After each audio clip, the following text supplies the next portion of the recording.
Nattika SN കോളേജിൽ നടക്കുന്ന വലപ്പാട് ഉപജില്ലാ സ്കൂൾ കായിക മത്സരങ്ങളിൽ ആവശ്യമായ സുരക്ഷാ മുൻകരുതൽ ഇല്ലെന്ന് പരാതി.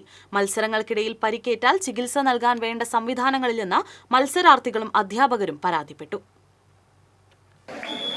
കുട്ടിയെ കൊണ്ടുവന്ന അധ്യാപകർ തന്നെ മുൻകൈയെടുത്ത് ചികിത്സയൊരുക്കേണ്ട അവസ്ഥയാണ് ഉപജില്ലാ കായിക മത്സരത്തിലുടനീളം പ്രകടമാകുന്നത്. തിങ്കളാഴ്ച നടന്ന കബഡി മത്സരത്തിൽ ഇത് സംഭവിക്കുകയും ചെയ്തു. ഏങ്ങണ്ടിയൂർ നാഷണൽ ഹയർ സെക്കൻഡറി സ്കൂളിലെ വിദ്യാർത്ഥിനി ഋതുപർണയ്ക്ക് കബഡി മത്സരത്തിനിടയിൽ പരിക്കേറ്റപ്പോൾ വിദ്യാർത്ഥികളെ കൊണ്ടുവന്ന അധ്യാപകർ തന്നെ പ്രാഥമിക ചികിത്സയൊരുക്കേണ്ടി വന്നു. മുൻകാലങ്ങളിൽ പ്രാഥമിക ചികിത്സയ്ക്കുള്ള സൗകര്യങ്ങൾ സംഘാടകരാണ് ഒരുക്കിയിരുന്നത്. എന്നാൽ ഒഫീഷ്യൽസിനെ ഒരിടത്തും കാണാനില്ലെന്ന് അധ്യാപകർ പറയുന്നു. കായിക അധ്യാപകരുടെ ചട്ടപ്പടി സമരം കാരണം ഉപജില്ലാ ഓഫീസറുടെ നേരിട്ടുള്ള നടത്തിപ്പിലാണ് ഇത്തവണ കായികമേള നടക്കുന്നത്. TCV news, Triprayar.